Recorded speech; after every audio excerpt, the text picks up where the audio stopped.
Cosmic Vinyl. I'm Cosmic Brian. Like you didn't know. Alright, well, wanted to do this last night, but just had too much going on. Just listening to records, got a lot of great new records, so I've just been rocking out pretty much, having some beers, rocking out. Gonna have a freshie right now. Oh, yes, yes, my good friend, of course. Nice big chug right there.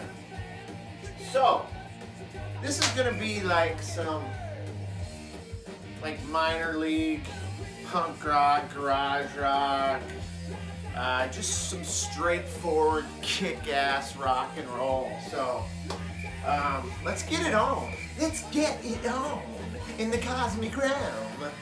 So here we go. First out, oh wait, mine shields are still intact. Must remove, must be able to see what I'm doing here. Here we go.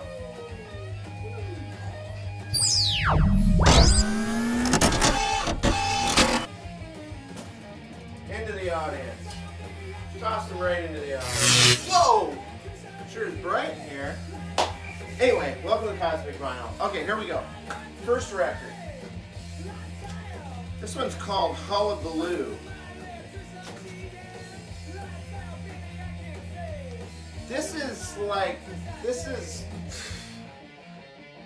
I'll try and explain what this is. It was released in 1989 on Toxic Shock Records. It's called Beak Tilts Until Stiff. Love the title, right? But this is punk, garage, crossover band from Cambridge, Massachusetts. Harsh, rough and raspy and even screamy vocals. Heavy, loud guitar. Crunchy, punkish grunge stuff. But their ilk does employ some rather unorthodox instruments for this type of music. There's a trumpet, there's a tenor sax, and there's also some electric piano.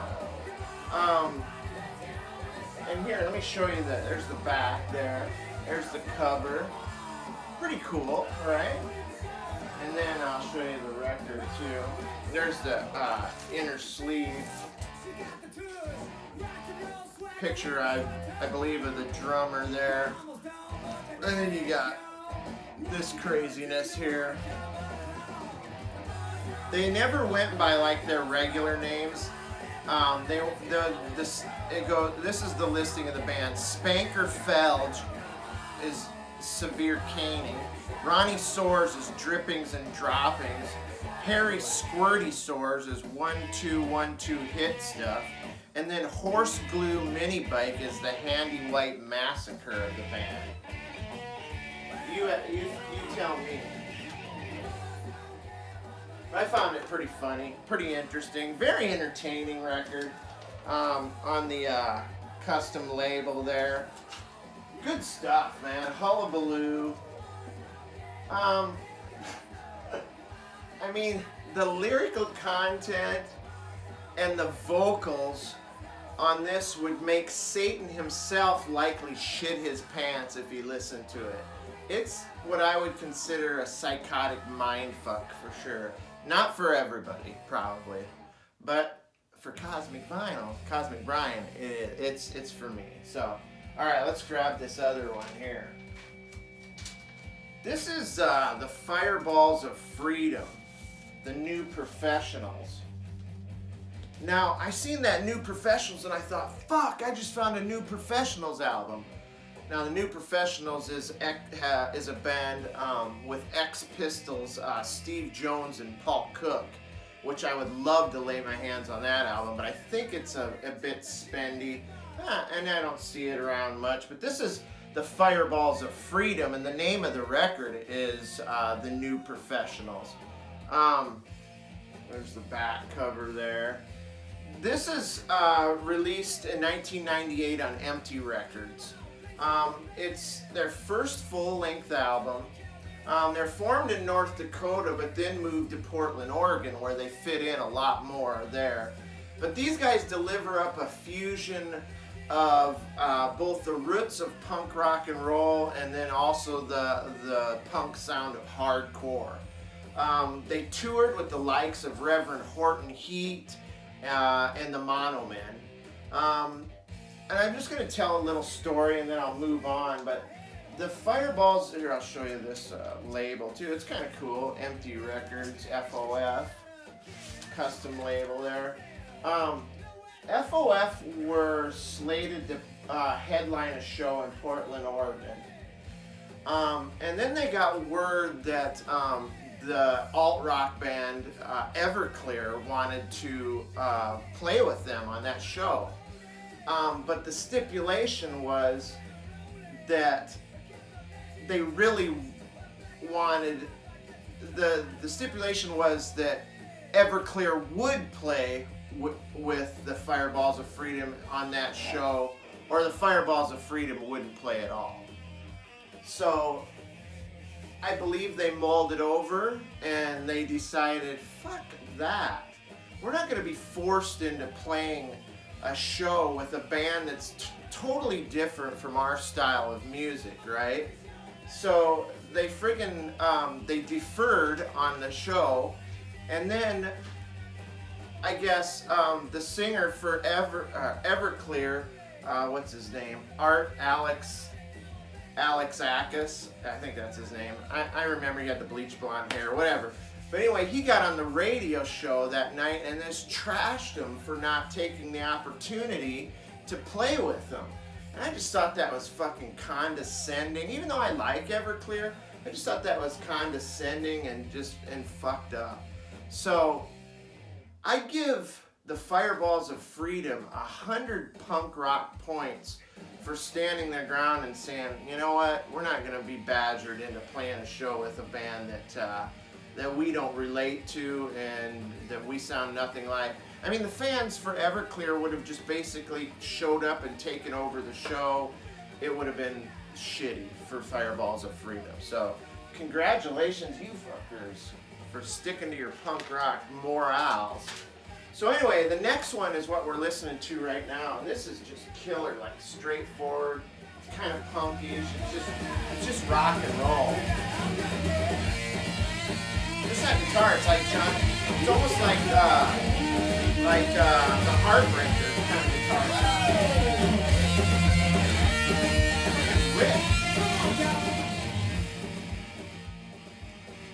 I'd leave it up, but I might take another swig off my swill. Yes, my good friend, of course. Nice and cool, refreshing. Anyway, this is another Portland, Oregon rock band. This was recorded in 2004 on Deadbeat Records. This is the Weaklings, Rock and Roll Owes Me. Cool cover there of a guy rocking out a little bit. There's the, I just fucking hate these stickers, god damn it. But anyway, this is some killer, it's like loud, fast, dirty garage punk rock and roll. It's kick-ass, it's in your face, it's loud guitars, it's dirty rock and roll swagger, it's tales of alcohol and women and mischievous behavior. It's like sleazy, raunchy rock that I freaking dig. And I mean, this is the kind of shit you just want to crank up and just blow the doors off the place, right? But yeah, it's like garage rock meets AC/DC, and then like I mentioned, it's kind of got that Heartbreakers guitar sound too.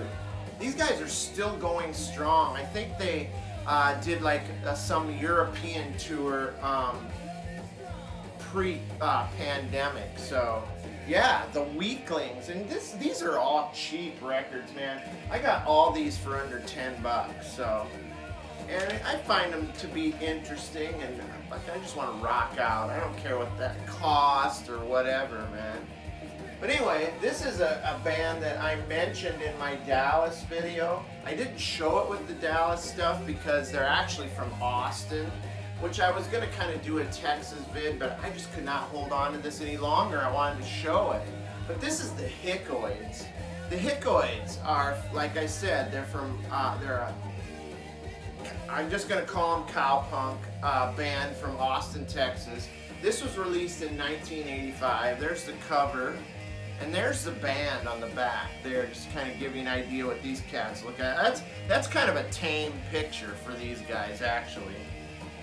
But these guys defy being able to put them easy and neatly into a descriptive genre, right? I mean, even messily to put, they're a mess. I don't even know how you could put it into a messy genre. So I'm gonna just say some things that kind of come to mind here when I think of the Hickoids. Cowpunk, which I mentioned, glam billy, white thrash, hard corn. Notice I didn't say core, I said corn. Psychobilly, hick rock, acid billy, and most likely out on bail. These guys are, at least at one point or another. It's tequila with beer chasers. It's psychedelic mushrooms. It's a mix of Sex Pistols, Ramones, and the Stooges, churned in with some hee-haw and honky-tonk country music. Power chords, toxic twang, battered cowboy hats, and thrift short dresses. Now, they're not wearing dresses here, but check out their one of their newest videos on YouTube, and you'll see what I mean by that. But yeah, the Hickoids are great. They're legendary down in Texas. And I'll show you this. Oh, my cat's laying there. God dang it. But here's just like the inner sleeve thing. It's not. It's just like a flyer thing with a collage of a bunch of like pictures and like from shows and stuff. It just gives you kind of a wild ass idea of what they're about. And then you've got your lyrical content here.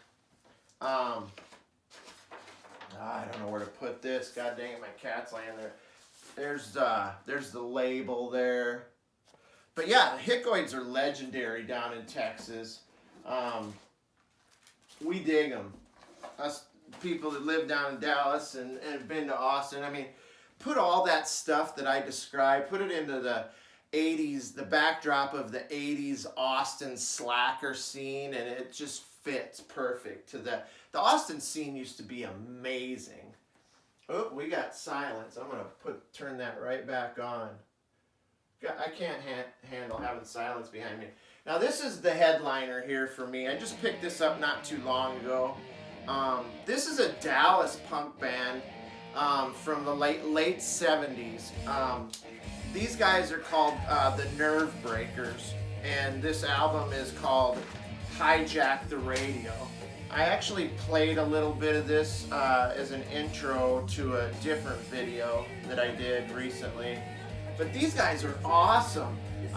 This is released on Get Hip Records. I think it was 2012 release. It's a comp of like vintage vinyl and studio recordings that they put together. You know, there's probably going to be a glare here because it's still got the shrink on it. But these are Dallas area punkers. They formed in '75. They got a big break when they opened for the Ramones in 1977 at the Electric Ballroom in Dallas, Texas.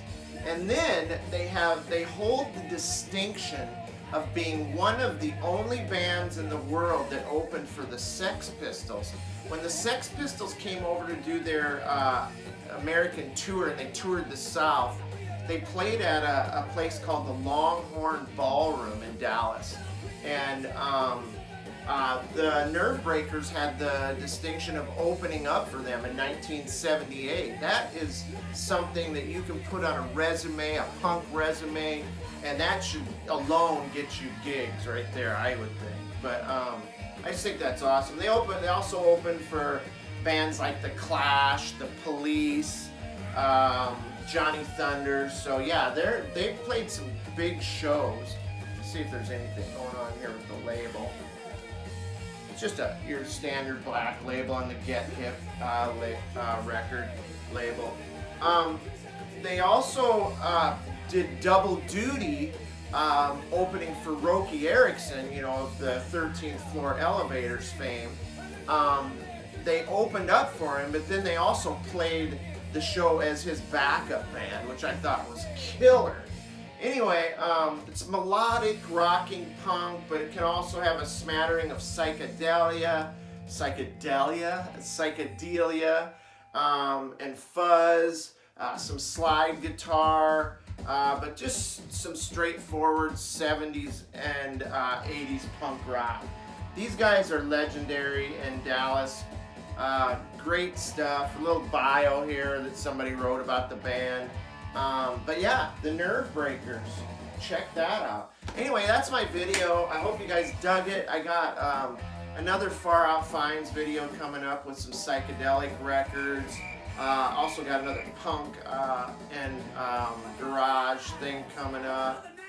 Maybe a contest here and there. So yeah, stick around. Cosmic Vinyl's rocking and rolling. I will catch you next time. You guys stay safe, stay cool, and stay cosmic. Love you guys. It's Cosmic Vinyl.